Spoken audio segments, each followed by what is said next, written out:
Olá, meu nome é Áureo Luiz Cardoso, eu sou aluno do Polo Uninter Viamão, no qual eu prestei o meu estágio em segunda licenciatura do ensino de História, né, em História. Eu já tenho a formação em licenciatura também em Pedagogia, agora estou fazendo a segunda, e venho aqui apresentar o meu estágio do ensino fundamental. O meu estágio está sendo supervisionado pela gestora do Polo, que é a senhora Michele Prado, né? E depois farei a apresentação destes conteúdos programáticos, né, num vídeo que será divulgado entre os alunos, tutores, professores e de outras áreas correlatas à história, como a geografia, a sociologia, né, que também estão dentro das propostas do curso da Uninter, né? A universidade oferece também esses cursos EAD.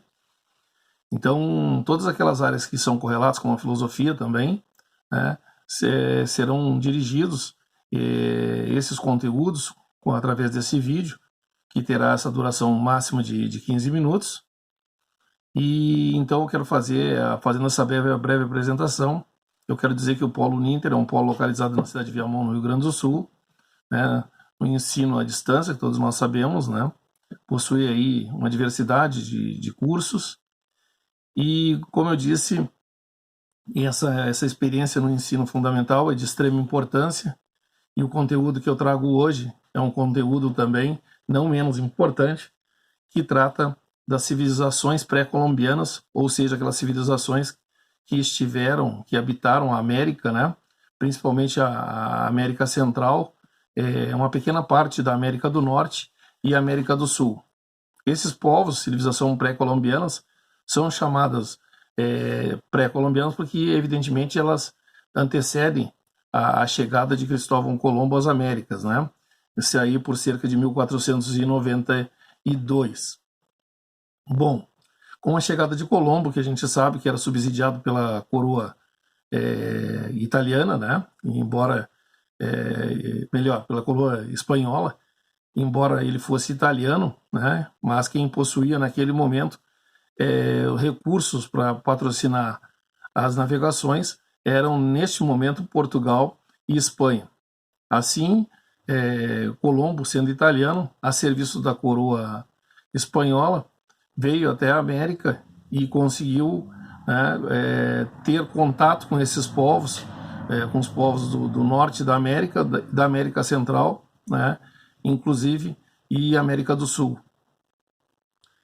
E então nós vamos tratar dessa civilização. O meu plano de aula, ele visa estabelecer justamente esse conteúdo, né, dissecar esse conteúdo das civilizações que aqui estiveram nesse período, né, que são aí 1000 aproximadamente, os maias, que foram as civilizações talvez a mais importante delas, deixou o maior legado, né, entre 1000 a.C. e 900 depois de Cristo.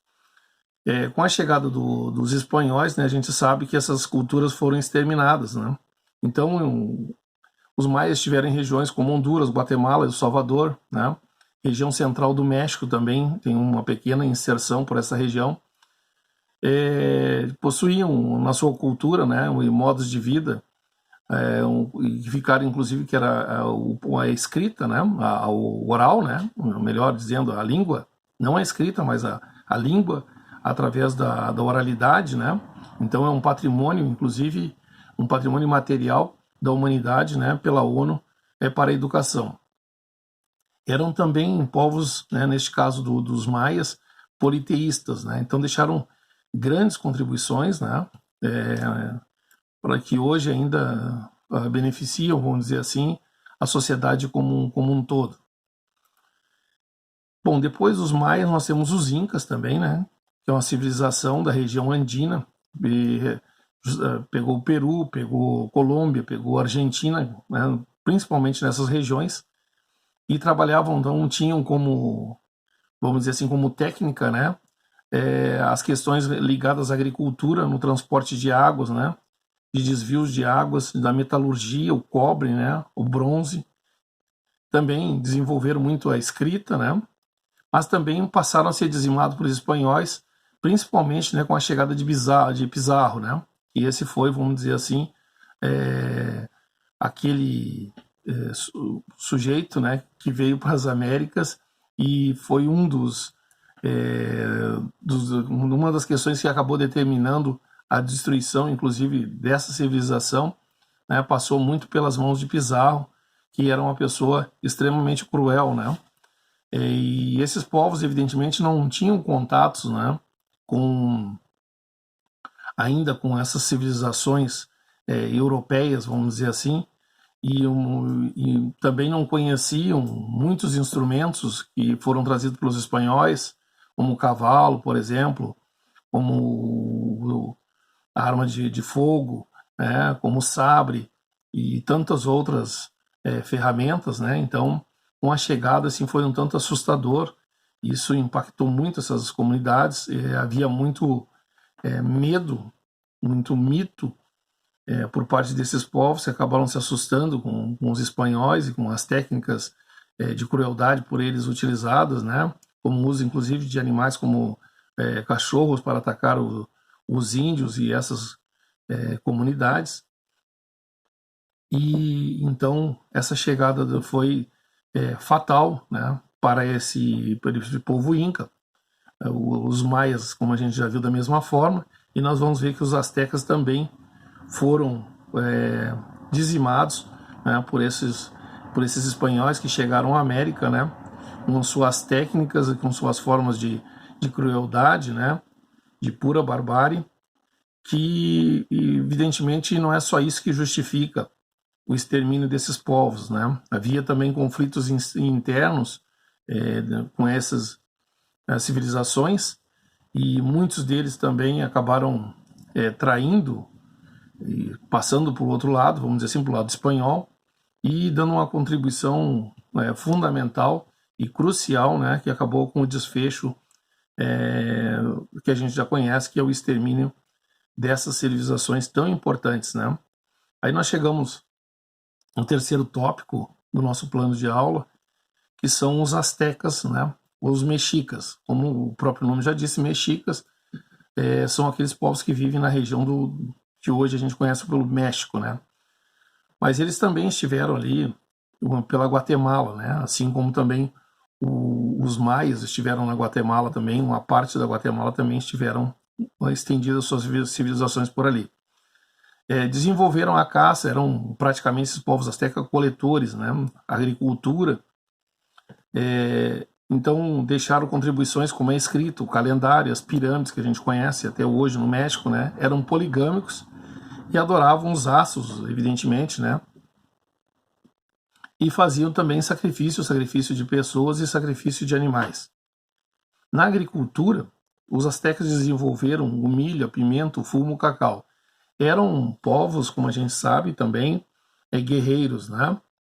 E com a chegada dos espanhóis houve muito conflito, muitas guerras, né? Muitos combates, até que lá pelas tantas, os espanhóis, usando das suas artimanhas naquele momento,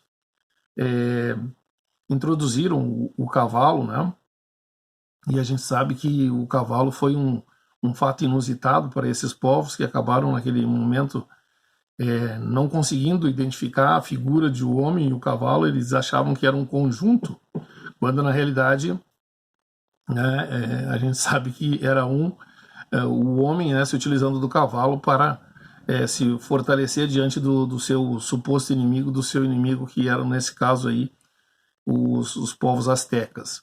Então eles utilizavam muito dessa crença que os astecas tinham de cavalo e homem serem uma mesma coisa, a ponto de que alguns astecas, inclusive, atacavam o cavalo e às vezes decepando a cabeça do cavalo, e o espanhol que estava, né, montado no cavalo acabava ali desferindo um golpe fatal, né? Então ele matava o cavalo achando que tinha liquidado o seu inimigo, mas na realidade, né, não o tinha, porque o guerreiro estava ali para então atacá-lo e destruí-lo, né? Então esse é o plano de aula, né? Fazer essa abordagem sobre as civilizações pré-colombianas, então, portanto, né, que estavam ali antes da chegada de Colombo, e aí com a chegada dos espanhóis, né, e suas técnicas, instrumentos, armas, com sua crueldade também, escravizaram esses povos, iludiram esses povos, trocando especiarias e objetos, né, para subornar e para atraí-los, né, para o seu lado e, evidentemente, dominar e levar todas as quantidades de riquezas que existiam nessas civilizações, né, que eram os metais, principalmente os metais. Para a humanidade, né, eu, como professor, acredito que foi uma perda, vamos dizer assim, porque houve a destruição, né, embora a contribuição fique desses povos, foi uma destruição da materialidade, inclusive, não só das pessoas, principalmente, mas da materialidade, do conjunto dos objetos e instrumentos que existiam, técnicas que poderiam ser transmitidas com maior complexidade, vamos dizer assim, com maior abrangência, né, para todos nós, embora muitas delas tenham ficado até os dias de hoje, mas teriam esses povos a nos dar contribuições ainda maiores. Mas definitivamente não foi só a chegada dos espanhóis, né? Como eu bem disse em algum momento do vídeo, esses povos também haviam muitos conflitos entre eles, né? Conflitos locais, internos, e isso também acabou ajudando com que, fazendo com que os espanhóis tomassem conta e os dizimassem. Então essa é a proposta do plano de aula, né? Estudar esses 3 povos, seus modos de vida, seus legados, suas culturas, as suas contribuições, né, principalmente a língua, no que diz respeito à língua e às técnicas de agricultura, de plantio, né, o calendário, né, o estudo da astrologia, inclusive, também, eram muito usados, principalmente pelos astecas, né? Eles adoravam, vamos dizer assim, esses estudos, né, estudos astrológicos. Diante disso, quero dizer que foi uma experiência muito boa, que está sendo divulgado. Espero que possa preencher os requisitos da universidade. Estou fazendo de improviso, talvez pudesse fazer um pouco melhor, mas eu li todo esse material e evidentemente, optei porque acho ele é interessante por ser necessário dentro de uma organização, dentro de uma escola, né, dentro de um calendário. E assim finalizo então esse vídeo, agradecendo a todos, a minha gestora que esteve aqui me acompanhando e a universidade, né, por tudo que colocou à disposição, nos forneceu toda essa, agora nesse momento difícil, nos deu essa oportunidade de poder fazer o estágio nessa modalidade EAD. Muito obrigado.